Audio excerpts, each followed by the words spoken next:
अभी कुछ दिनों पहले मैंने वीडियो बनाया था क्योंकि सारे मतलब बहुत सारे म्यूचुअल फंड कंपनीज ने एक साथ एक्सपेंस रेशियो अपना बढ़ा दिया, तो मैंने वीडियो बना के बताया था आपको रीजन क्या है, क्यों बढ़ाया गया है।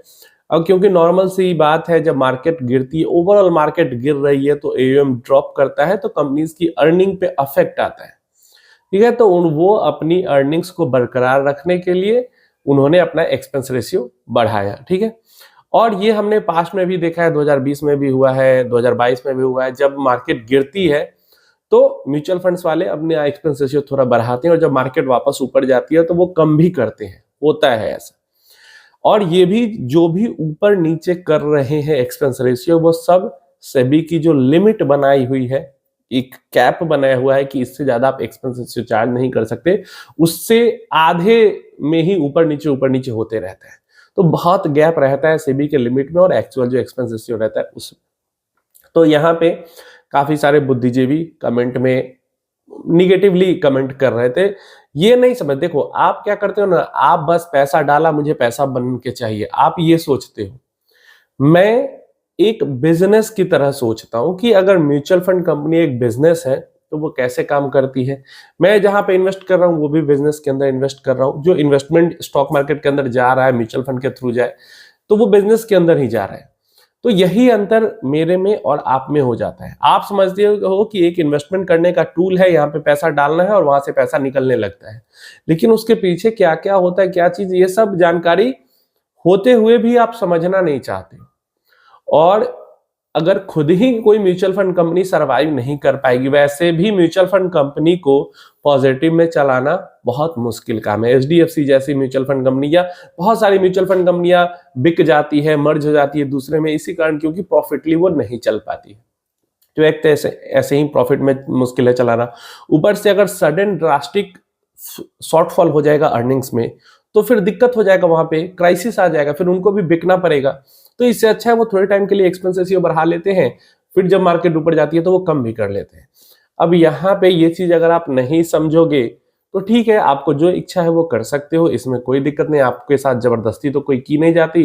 और यहाँ पे लॉक इन भी नहीं रहता है। आपको लगता है कि जो एक्सपेंस रेशियो बढ़ा है वो जस्टिफाइड नहीं है, तो आप एग्जिट मार लो, निकलो अपना म्यूचुअल फंड से। इससे ज्यादा आप क्या कर सकते हो।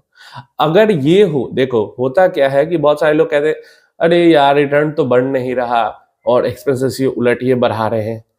अब ये नहीं समझते हो कि ब्रॉडर मार्केट गिरा हुआ है। ऐसा नहीं है कि जो बेंचमार्क इंडेक्स है आपके म्यूचुअल फंड का, वो बेंचमार्क इंडेक्स रिटर्न बना के तगड़ा दे रहा है, आपका म्यूचुअल फंड रिटर्न नहीं बना रहा है।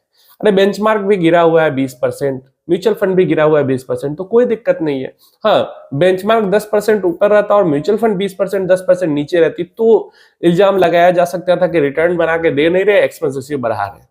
जब वो अपने बेंचमार्क से अच्छा परफॉर्म कर रहे हैं आपका एक्सपेंस रेशियो चार्ज करने के बावजूद में, ठीक है, जो बेंचमार्क इंडेक्स है उससे ज्यादा आपको रिटर्न बना के दे रहे हैं एक्सपेंस रेशियो चार्ज करने के बावजूद में, क्या दिक्कत है। हमेशा से मैं यही कहता हूं, बहुत सारे लोग एक्सपेंस रेशियो को बहुत ज्यादा मैटर बनाते हैं स्कीम के लिए। ठीक है, अब रेगुलर और डायरेक्ट में जरूर आपको एक्सपेंस रेशियो के कारण चेंज करना चाहिए, लेकिन म्यूचुअल फंड्स के अंदर एक्सपेंस रेशियो को लेकर आपको स्कीम इसलिए नहीं चेंज करने की चाहिए क्योंकि कोई आपसे ज्यादा एक्सपेंस रेशियो लेके अगर ज्यादा रिटर्न बना के दे रहा है और कोई कम एक्सपेंस रेशियो लेके कम रिटर्न बना रहा है, तो क्या करोगे आप, ज्यादा रिटर्न बनाने वाले के पास जाओगे। तो यही सब चीजें होती हैं। अब इस वीडियो के अंदर मैं क्यों बातें इसके बारे में कर रहा हूं, क्योंकि चाइना के अंदर में एक रूल आया है। अब देखो चाइना के अंदर में एक रूल आया है कि म्यूचुअल फंड मैनेजर्स जो हैं वो अगर अच्छा रिटर्न नहीं बनाते हैं कंटिन्यूअसली, कई क्वार्टर्स अगर खराब जाता है उनका, ठीक है, तो उनका पे कट हो जाएगा, 50% सैलरी कट हो जाएगी फंड मैनेजर की अगर उनका स्कीम परफॉर्म नहीं कर पाता है। अब यहाँ पे वो ये भी तो रूल बना सकते थे कि ठीक है, सालाना अगर 15% का रिटर्न नहीं दे पाती है स्कीम तो इन फंड मैनेजर की सैलरी कट हो जाएगी, लेकिन उन्होंने ऐसा नहीं किया। जो हमारे यहाँ के जो कमेंट करते हैं वीडियो के अंदर, उनका तो लॉजिक यही है कि मार्केट कहीं जाए उनको चाहिए एकदम महीना दर महीना साल दर साल रिटर्न। लेकिन क्या रूल बना कि बेंचमार्क जो इंडेक्स है किसी भी म्यूचुअल फंड स्कीम का, अगर उसको अंडर परफॉर्म करती है कंटिन्यूअसली कोई स्कीम, तो उसका जो फंड मैनेजर है उसका 50% सैलरी कट किया जाएगा। तो ये सही चीज है कि अगर कोई म्यूचुअल फंड स्कीम, सेबी भी बात कर रही थी बीच में पीछे, फिर उसके बाद उसके बारे में बातें नहीं हुई कि अगर कोई म्यूचुअल फंड स्कीम या एसेट मैनेजमेंट कंपनी ओवरऑल ही अगर बेंचमार्क इंडेक्सेस को नहीं बीट कर पा रही है लंबे समय से, तो वहां पे डेफिनेटली उनका एक्सपेंस रेशियो कट होना चाहिए।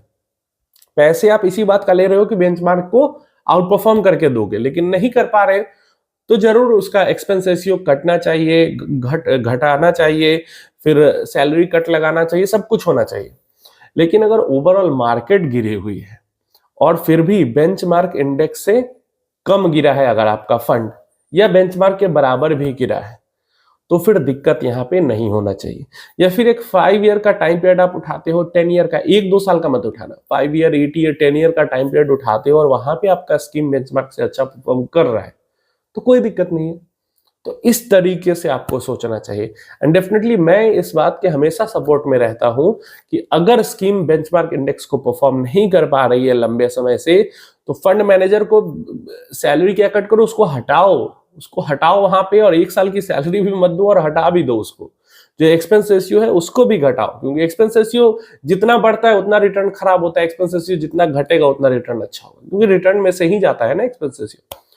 तो इसके सपोर्ट में मैं हमेशा रहता हूं कि अगर बेंचमार्क इंडेक्स को नहीं बीट कर पा रही है तो जरूर एएमसी पे कार्रवाई होनी चाहिए। लेकिन अगर पूरा मार्केट ही गिरा हुआ है और फिर आपका स्कीम भी गिरा हुआ है, तो इसमें क्या दिक्कत है? इसमें तो कोई दिक्कत नहीं होनी चाहिए। और चाइना के अंदर जल्द ही ये रूल लागू हो जाएगा स्ट्रिक्टली एकदम। जैसे अब वहां पे तो डेमोक्रेसी है नहीं, तो वहां पे तो जो चीज सरकार बोल देती है वो चीज होना ही है।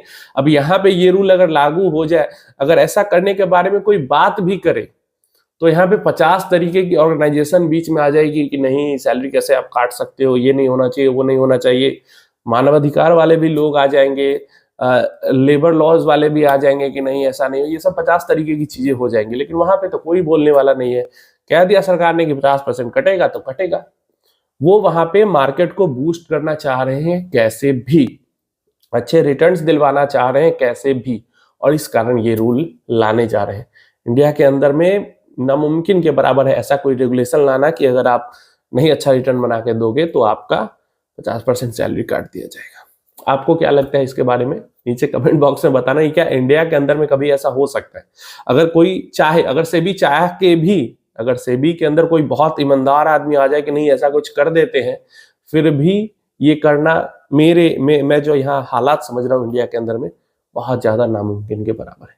आपको क्या लगता है? अब ऐसा भी नहीं कि मैं डिमोटिवेट आपको कर रहा हूं कि इन्वेस्ट नहीं करना है। देखो, सारी चीजों के बावजूद में इक्विटी मार्केट ने, ये सब चीज पहले से भी मार्केट में है ही, लेकिन उसके बावजूद में मार्केट ने लंबे समय में इतना बढ़िया रिटर्न दिया है। तो आगे भी ये सारी चीजें रहेंगी और उसके बावजूद में मार्केट अच्छा रिटर्न देगी। ये सब सोचने का तरीका है कि आप क्या कैसे सोचते हो और करते हो।